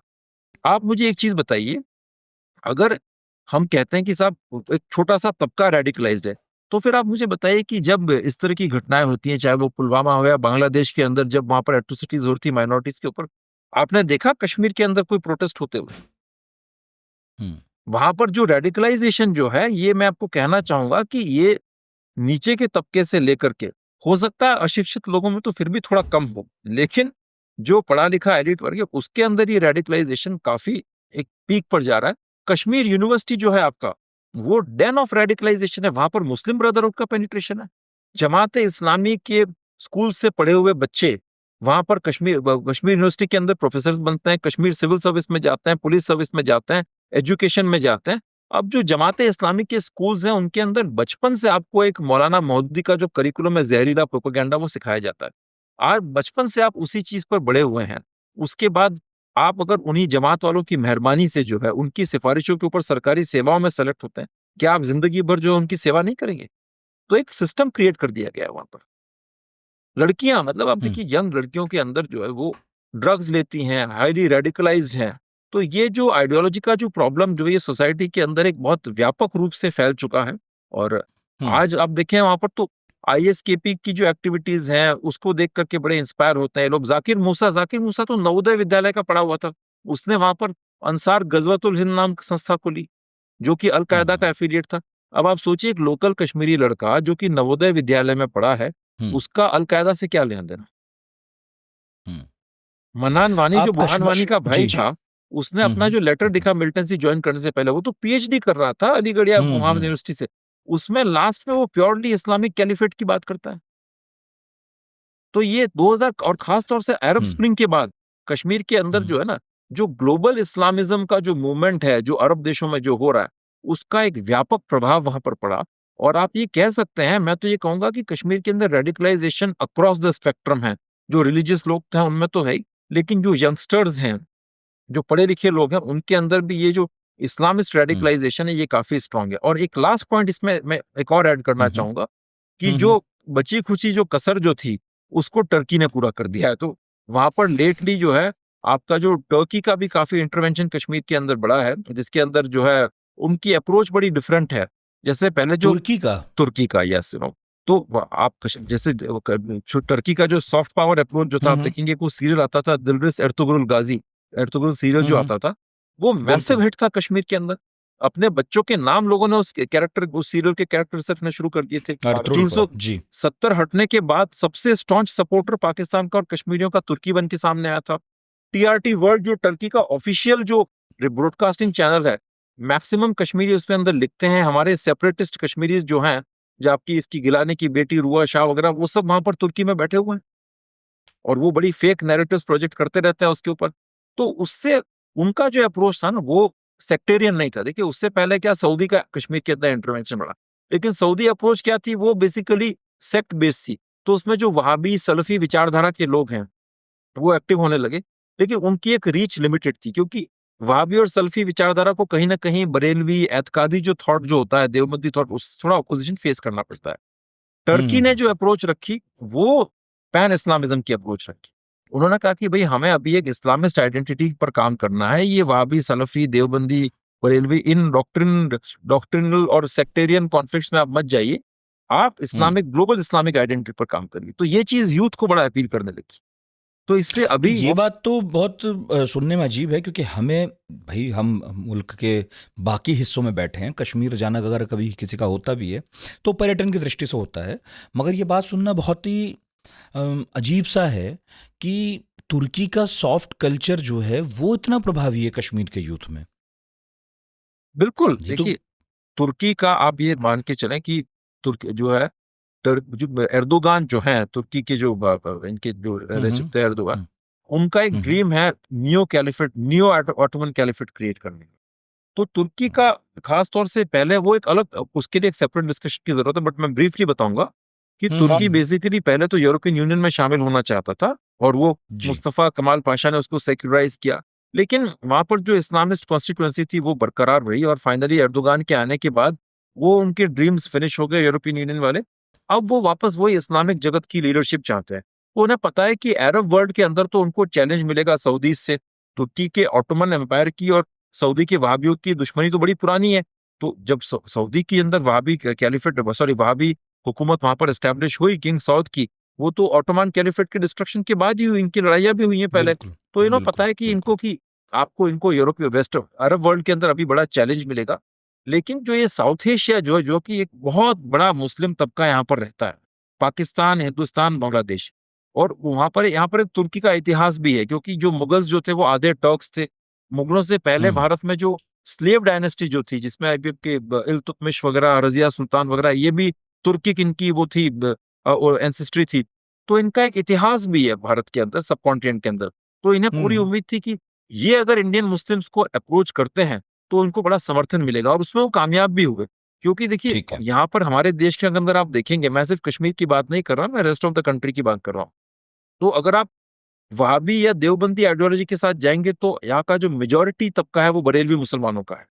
आपके पास देश में 85% करीब साउथ एशिया के अंदर बरेलवी मुसलमान है, जिनकी देवबंदियों से झगड़े चलते रहते हैं, वहाबियों को वो पसंद नहीं करते। तो तुर्की जो है यहाँ पर ये देवबंदी वहाबी के डिफरेंसेस को हटा करके आया। वो एक प्योरली अपना एक पैन इस्लामिस्ट जो है आइडेंटिटी उसको लेकर के आया, तो उसके साथ सभी लोग जुड़ लिए। फिर in the meantime Saudi Arab की हमारे प्राइम मिनिस्टर के साथ, मोदी जी के साथ भारत के साथ अच्छी मित्रता होगी। सऊदी अरब की जो लीडरशिप जो थी उनका भी स्टैंड काफी बदलने लगा। मोहम्मद बिन सलमान इस्लाम को लेकर के काफी एक रिफॉर्मिस्ट एटीट्यूड को लेकर के चलने लगे। तो उसके बाद सऊदी अरब, यूएई वगैरह ये कश्मीर में और भारत के मुसलमानों के अंदर बदनाम होते चले गए। कुछ हाँ, वो तो प्रधानमंत्री मोदी का दौरा बीच में कैंसिल ही हुआ इस हमले की वजह से। वो मुलाकात भी हो रही है अब तो। नया इनका हीरो, और कश्मीर को लेकर भी उसका कोई ऐसा स्टैंड कभी अभी हमें यूएन वगैरह में तो दिखा नहीं, और तो कि उससे कोई भारत को परेशानी हो रही को फिल किया कश्मीर और rest hmm. Of the India में टर्की ने। अब आपने जो टर्की ओरिजिनल ने। क्वेश्चन पूछा था कि सरकार जी। ये क्लेम कर रही थी कि नॉर्मलसी और ये टूरिज्म सारा, तो ये सब कैसे हो गया, हम्म। तो उसका आंसर में वापस जो मैंने पूरी बात आपको कही उसके आगे जोड़ते हुए मैं यही कहूंगा कि सबसे पहला तो मेन पॉइंट इसमें यह है कि हमारी जो अंडरस्टैंडिंग है हमारे लीडर्स की, हमारे ब्यूरोक्रेट्स की, डिप्लोमेट्स की और इंटेलिजेंस ऑफिशियल्स की, कश्मीर और इन जनरल इस्लामिक एक्सट्रीमिज्म को लेकर के जो अंडरस्टैंडिंग है वो बहुत ही शैबी और बहुत ही पुअर, मतलब एक सुपरफिशियल कह सकते हैं। 370 के बाद तो खास तौर से सामने आई। वेस्टर्नर्स को प्लीज करने के लिए इन्होंने डेवलपमेंट, टूरिज्म इस पर फोकस करते रहे, लेकिन ग्रासरूट्स लेवल के ऊपर जो रेडिकलाइजेशन हो रहा था, एलिनेशन लोगों में हो रहा था, और पाकिस्तान वहां पर साइलेंटली जो काम कर रहा था, जिस तरह से इन्फिल्ट्रेट कर रहा था अपने टेररिस्ट को, उस पर इनका ध्यान बिल्कुल नहीं गया। ह्यूमनिटी इनकी खत्म हो चुकी थी। पुलिस का कैडर मैनेजमेंट स्टेट के अंदर काफी पुअर हो गया था, बिकॉज वो सारे बाहरी ऑफिसर्स आने लग गए थे। और उसके अलावा जो एक पुलिसिंग का और जो सिक्योरिटी कल्चर भी जो है स्टेट के अंदर, उसको लेकर के भी काफी प्रॉब्लम्स आ रही थी।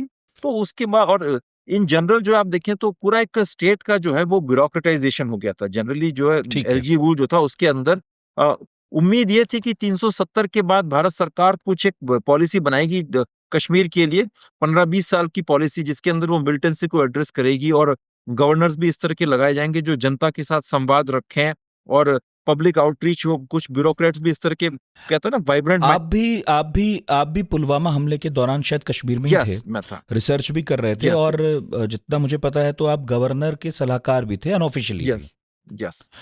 हाँ, उस दौरान जी, मैं उनको उस समय जो तत्कालीन गवर्नर थे मलिक साहब, मैं उनको कभी कभी मेरी मुलाकात होती थी ओकेजनली, और मैं उनको एडवाइस करता रहता इन मैटर्स के ऊपर।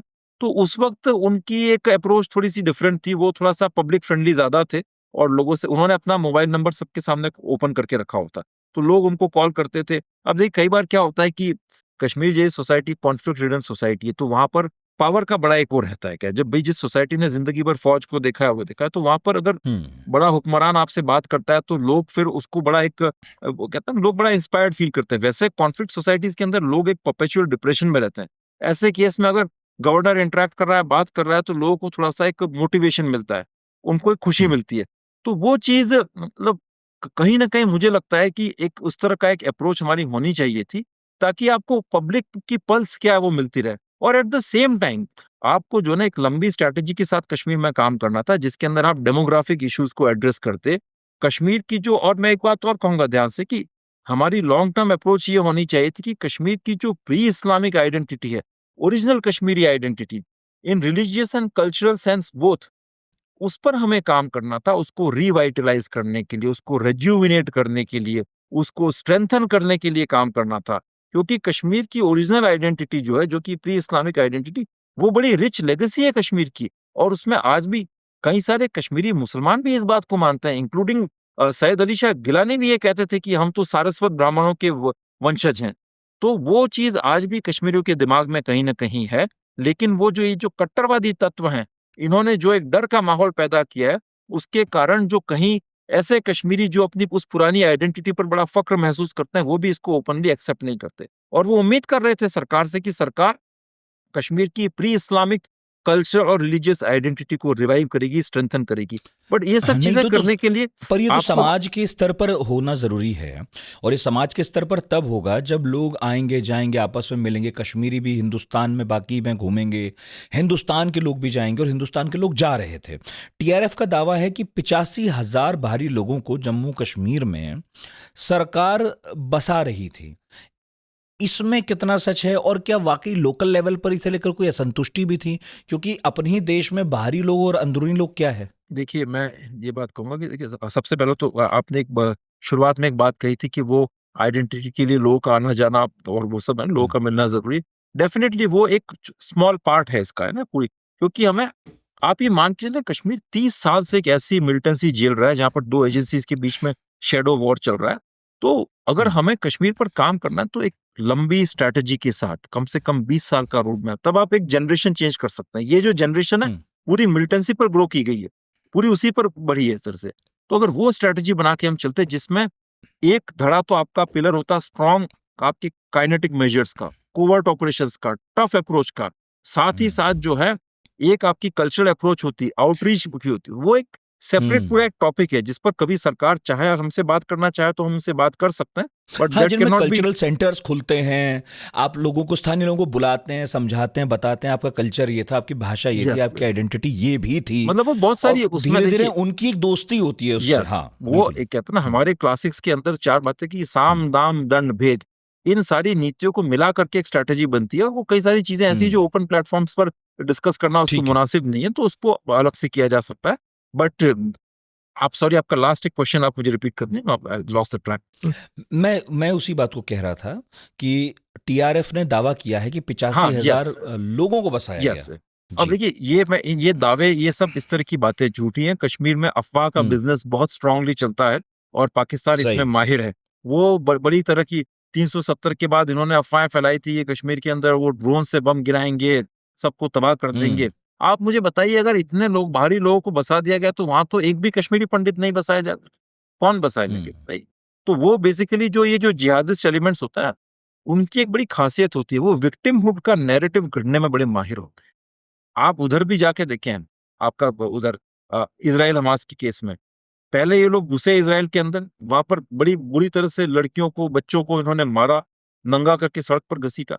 उसके बाद जब इजराइल ने कार्रवाई की और तो उसके बाद जो छोटे छोटे बच्चों की तस्वीरें लगा करके सब बच्चों को मार रहे हैं, ये कर रहे हैं। तो ये लोग इसी तरीके से पहले इन्होंने हमारे जो non Kashmiri local Bihari labourers वगैरह थे उनको मारा, नॉन लोकल्स को मारा, और उसके बाद एक नैरेटिव चला दिया कि साहब यहाँ पर डेमोग्राफिक चेंज कर रही थी। आप मुझे एविडेंस बताएं कितने लोग वहां पर आके सेटल होगा और कौन सेटल होना चाहेगा वहां पे। आज की ऐसे हालात में कौन कश्मीरी पंडित वहां जाना चाहेगा, कौन इन्वेस्टमेंट लेकर के वहां जाना चाहेगा। ऐसी रेडिकलाइज सोसाइटी जो मेंटली डिरेंज हो चुकी है, मतलब जहां पर इतना ड्रग का जो मेनेस है वो इतना रैम्पेंट है, जहां पर हाँ, ये भी मुझे आप ही से पता चला कि वहाँ ड्रग्स का इतना बड़ा कारोबार फल फूल रहा है। लोग पंजाब की बात करने लगते हैं, लेकिन कश्मीर को लेकर तो अभी तक कोई नहीं कह रहा है। कश्मीर में ड्रग्स का, टेरर फाइनेंसिंग का, ड्रग्स एक मेन पिलर है। आपको पता नहीं किस गली से कौन कहां से सुसाइड बॉम्बर निकल आएगा, वहां पर कौन इन्वेस्टमेंट करने जाएगा, कौन सेटल होना चाहेगा।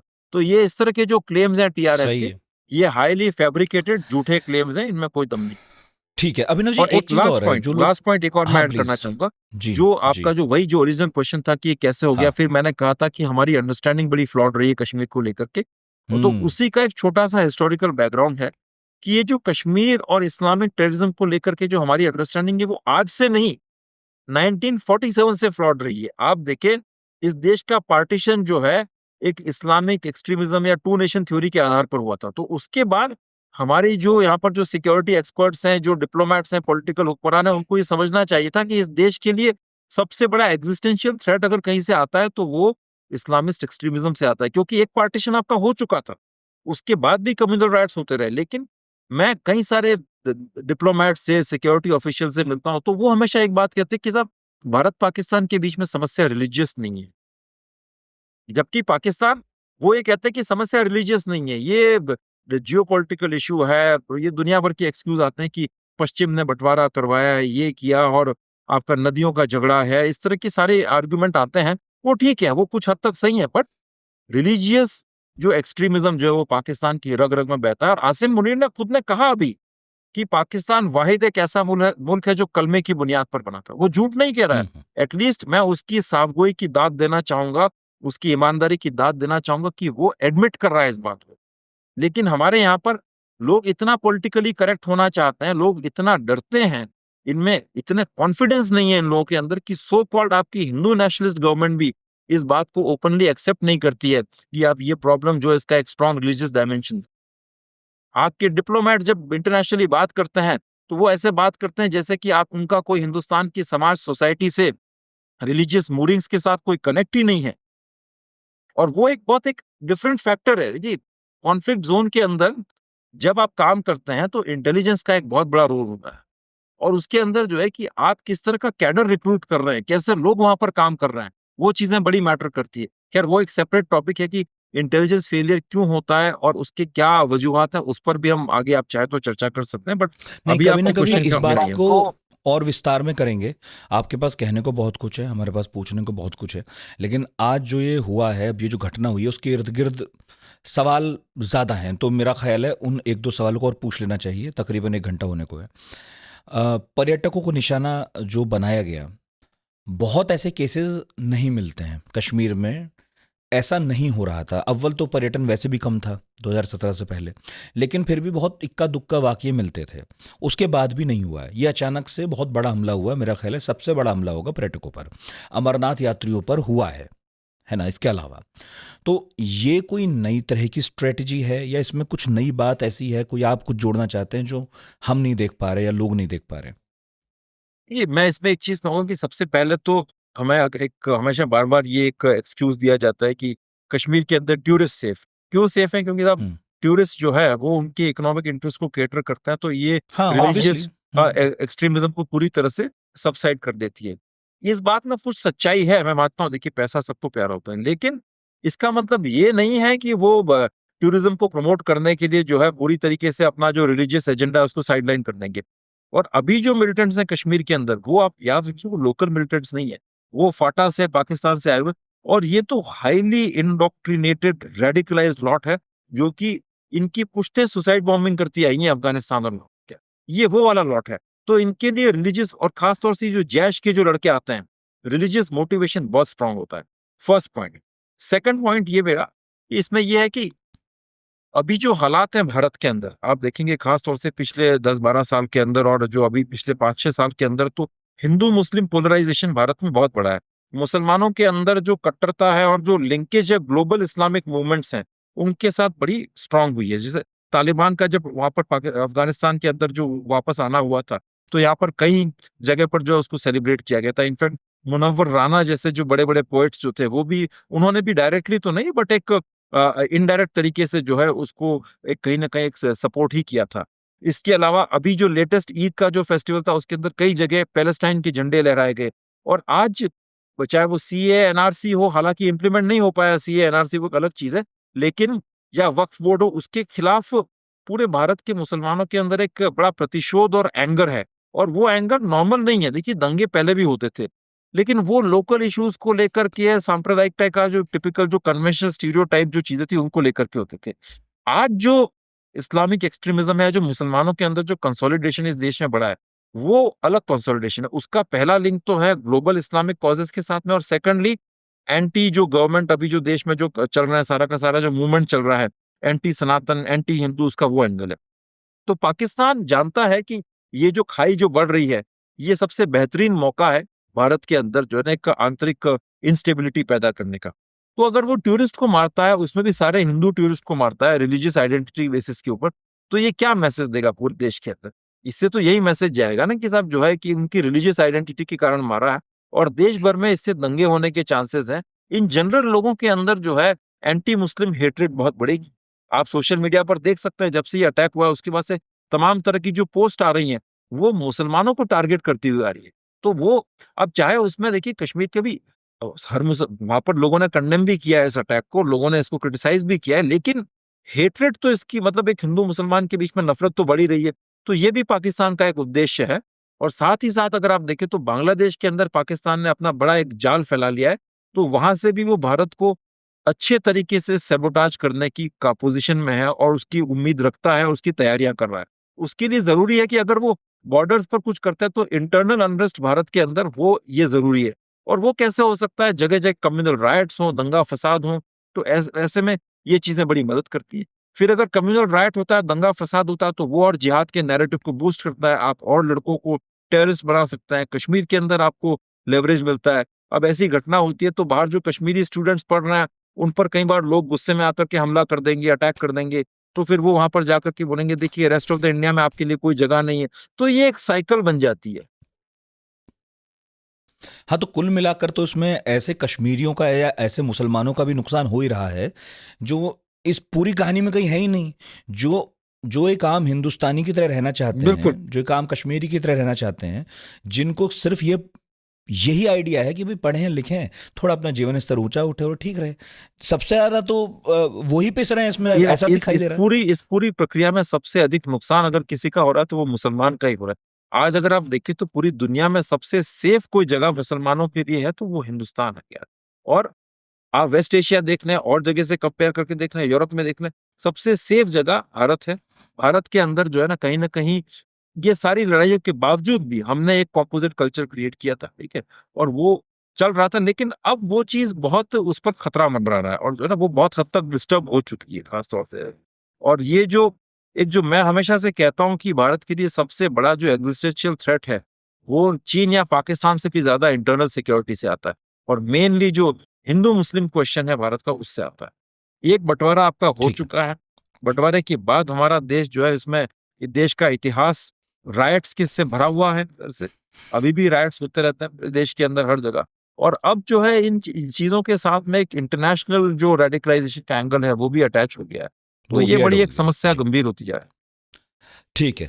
अभिनव जी, बिल्कुल पॉडकास्ट का आखिरी हिस्सा मैं चाहूंगा कि आप उन किताबों के बारे में जरूर कुछ बताएं जो आपने लिखी हैं। आपने 3 किताब लिखी हैं, एक मेरे पास है, 2 आपके साथ हैं।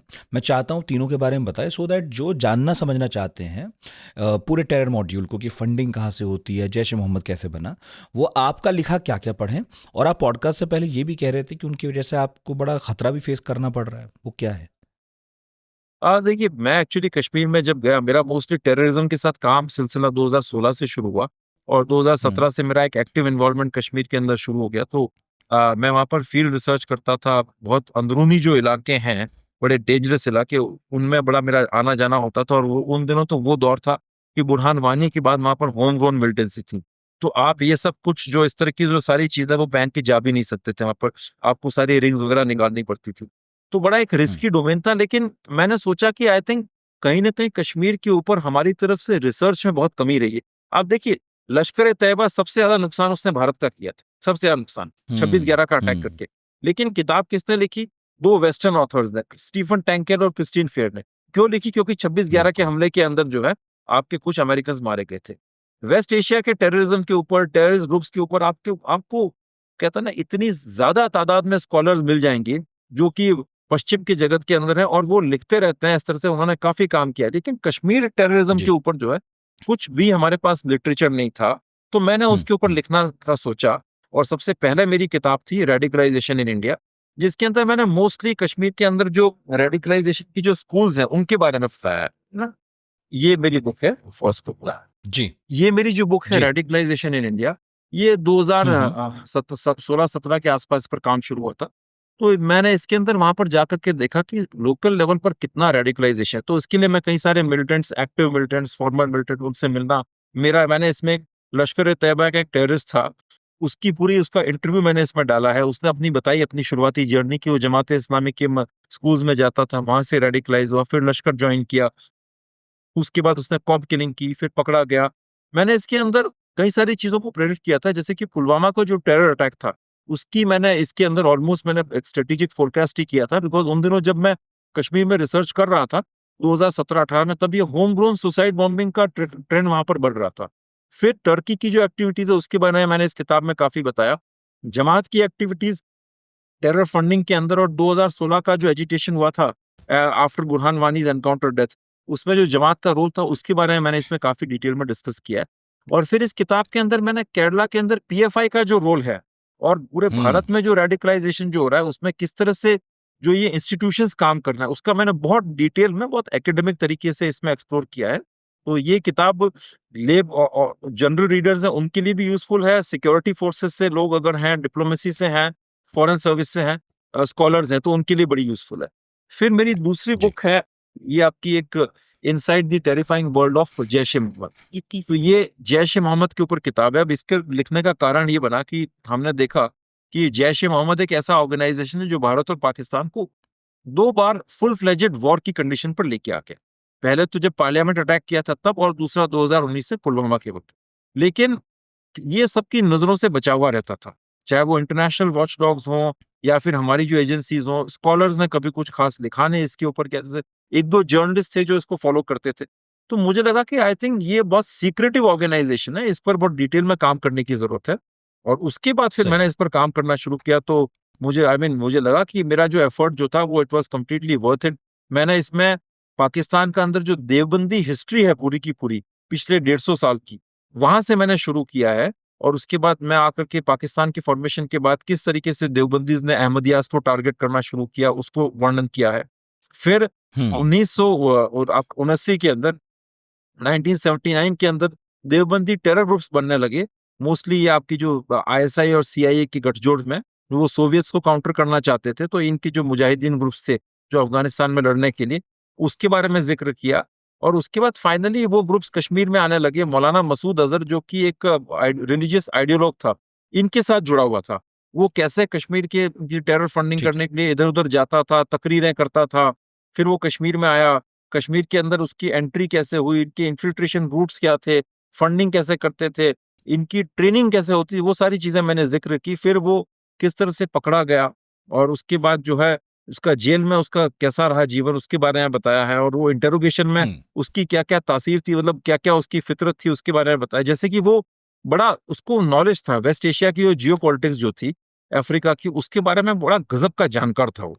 फिर जो है अच्छा। वो मौलाना जी। मसूद अजहर की एक खासियत थी कि वो वैसे हमें तो रेबल राउजर लगेगा, लेकिन जब वो बोलता है तो जो जिहादी तत्व है उनको उसमें बड़ा एक कैरिज्मा नजर आता है और लोगों को बड़ा मोटिवेट करता है, इंस्पायर करता है, रो रो के बोलता है बड़ा।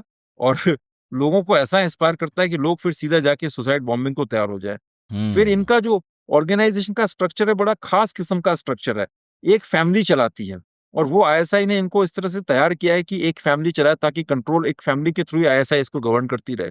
और ये अपनी फैमिली के लड़कों को कश्मीर में भेजते थे जिहाद के लिए। जैसे ये उमर फारूक जो था इसके भाई का बेटा था, सैफुल्ला जो था जी। पुलवामा का वो भी इसके फैमिली का लड़का था, फैसल शहजाद वगैरह जो आपके जो न्यूयॉर्क में जो बॉम्बर्स वगैरह थे वो भी इनके साथ थे। फिर जैश ए मोहम्मद इस कॉन्टिनेंट का ओरिजिनल अलकायदा है। ये बात बहुत कम लोग जानते हैं कि जैश ए मोहम्मद को अल कायदा ने सीड फंडिंग प्रोवाइड की थी। ओसामा बिन लादेन जो था वो मौलाना मसूद अजहर के फादर का बड़ा मुरीद था और मौलाना मसूद अजहर को बड़ा पसंद करता था ओसामा बिन लादेन। तो इनका बड़ा पुराना रिश्ता है इसके साथ में, अल कायदा के साथ में कहते थे। और ये जो जैश ए मोहम्मद जो है ये एक तरह से बहुत हाईली इंडोक्ट्रिनेटेड और रिलीजियस मोटिव वाला ऑर्गेनाइजेशन है। लश्कर में और जैश में कुछ फर्क है। लश्कर जो है वो बेसिकली आईएसआई का बड़ा एक स्ट्रॉन्गेस्ट प्रॉक्सी है और उनको हम सोल्जर्स विदाउट यूनिफॉर्म कहते हैं।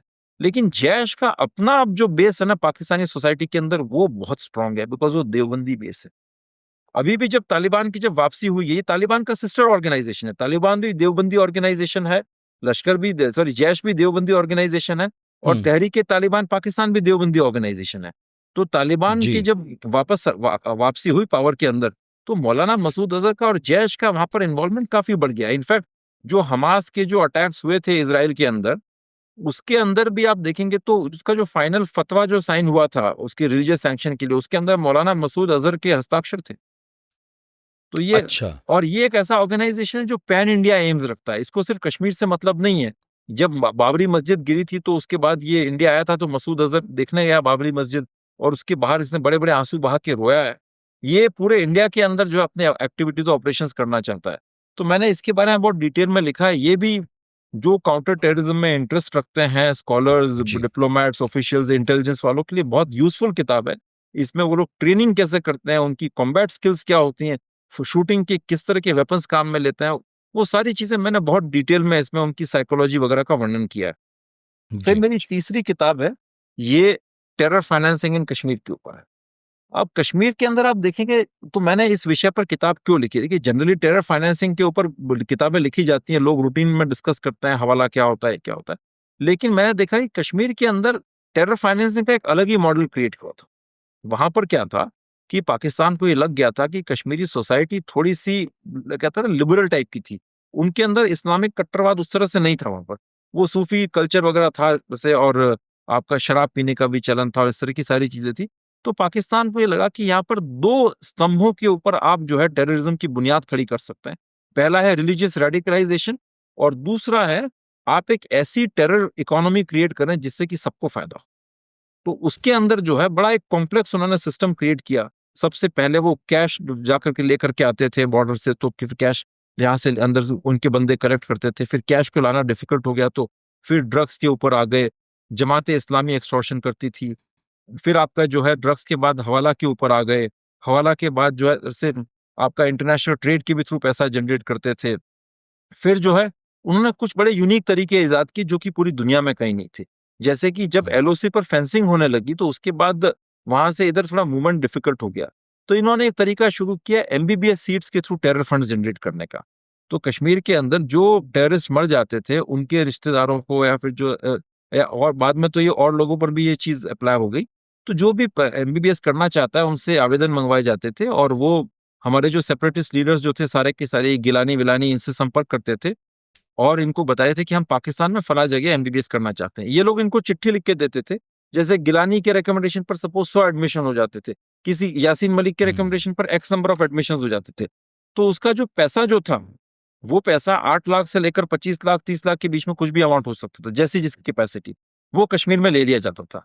अब ये बच्चे जब पाकिस्तान जाते तो वहां पर अलग अलग कॉलेजेस स्कूल में इनको पढ़ाया जाता था और वो पैसा जो लिया जाता था कश्मीर के अंदर उसका एक कट सेपरेटिस्ट रख लेते थे अपने पास पर्सनल उसके लिए, और बाकी टेरर ऑर्गेनाइजेशन को चला जाता था, जमात इस्लामी को जाता था, तो वो अपने ऑपरेशंस करते थे। ऐसा ही इन्होंने एक तरीका इजाद किया हज टूर्स एंड ट्रैवल्स। उसके अंदर जो लोग हज करने जाते थे, उमरा करने जाते थे, पैसा कश्मीर के अंदर ले लेते थे और वो वहां पर जाते थे और पैसा कश्मीर में परसेंटेज रखने के बाद टेररिस्ट ऑर्गेनाइजेशन में डिस्ट्रीब्यूट हो जाता था। ये जब वहां जाते थे वहां आईएसआई ख्याल रखती थी इनका और आते वक्त भी इनके साथ परमिसिबल अमाउंट में कैश और सोना इनको देके बेचते थे। उसी तरीके से पहले वो जो एमबीबीएस वाले लड़के जो बाहर जाते थे उनको कईयों को मिलिटेंसी की ट्रेनिंग करवा के भेजे थे, उनमें से कईयों को 20-20 दिन की स्मॉल आर्म्स की ट्रेनिंग दी गई जो बाद में हाइब्रिड मिलिटेंट बने, वो कुरियर का भी काम करते थे, आइडियोलॉजिकली भी इंडोक्ट्रिनेटेड थे। ऐसे ही फिर इन्होंने एक एलओसी ट्रेड के थ्रू भी काफी टेरर फंडिंग किया। तो बड़े इन्होंने इजाद किए तरीके और किस तरीके से हमारे पूरे सिस्टम को बेवकूफ बनाया है हमारी एजेंसीज वगैरह को, वो भी मैंने डिस्कस किया है इस किताब के अंदर। और मेन स्ट्रीम इंस्टीट्यूशंस जैसे कि बैंकिंग इंस्टीट्यूशंस हो गए, एजुकेशन इंस्टीट्यूशंस हो गए, मीडिया, ये किस तरह से टेरर फंडिंग का पार्ट बना वो भी मैंने इसमें जिक्र किया। जैसे कि वहां पर अमरनाथ यात्रा के बाद एजिटेशन हुआ, कुछ बड़े बड़े अखबार वहां के वो जो पाकिस्तान के इशारों पर काम करते थे, पहले तो उसमें चिंगारी में आग लगाते थे, ठीक है, और वो जब कन्फ्लैग्रेट हो जाता था तो फिर जो है हमारी जो एजेंसीज या पुलिस उनके पास जाती थी उस वक्त कि आप इतना पैसा रख लीजिए और इसके बाद जो इसको शांत करिए, तो पैसा रख के शांत करते, फिर वो पैसा वापस टेरर फंडिंग में जाता था। यही अप्रोच उनकी सेपरेटिस्ट लीडर्स के साथ भी थी कि उनको जाकर के कोई प्रॉब्लम, पहले वो वही प्रॉब्लम क्रिएट करते थे, सेपरेटिस्ट लीडर्स हो गए, जमात इस्लामी वाले, फिर उसे ही खत्म करने के एवज में पैसे लेते उनको पैसे दिए, तो वो सब टेरर फंडिंग में जाता था। बड़े बड़े इन अखबारों को सरकार से एडवर्टाइजमेंट मिलते थे, करोड़ों की उसमें एडवर्टाइजमेंट मिलते थे। जो वहां पर बैंकिंग इंस्टीट्यूशंस थे वो सारे उनके जो लोन जो होते थे वो इन टेररिस्ट एक्टर्स को और इनके सिंपैथाइजर्स को मिलते थे। मतलब आप सोचिए 40 करोड़ का लोन 10 लाख की कोलैटरल पर मिलता था। तो ऐसा एक इन्होंने नेटवर्क क्रिएट किया वहां पर, जिसका मैंने बहुत डिटेल में इसमें डिस्क्राइब किया है कि पाकिस्तान ने कैसे पेनिट्रेट किया। तो कोई भी जो टेरर फंडिंग को, इस्लामिक रेडिकलाइजेशन को, इन सब चीजों को समझना चाहता है तो उसके लिए ये 3 किताबें बड़ी इंपॉर्टेंट हो सकती हैं, यूजफुल।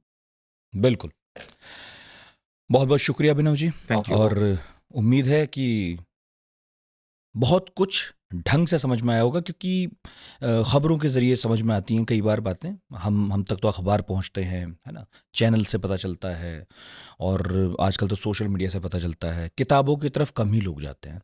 तो हमने इसीलिए आपको न्योता दिया, आप यहाँ से बहुत दूर बैठे हैं हमारे यहाँ से, तो हमने सोचा कि चलिए जूम के ही ज़रिए बात एटलीस्ट हो जाए।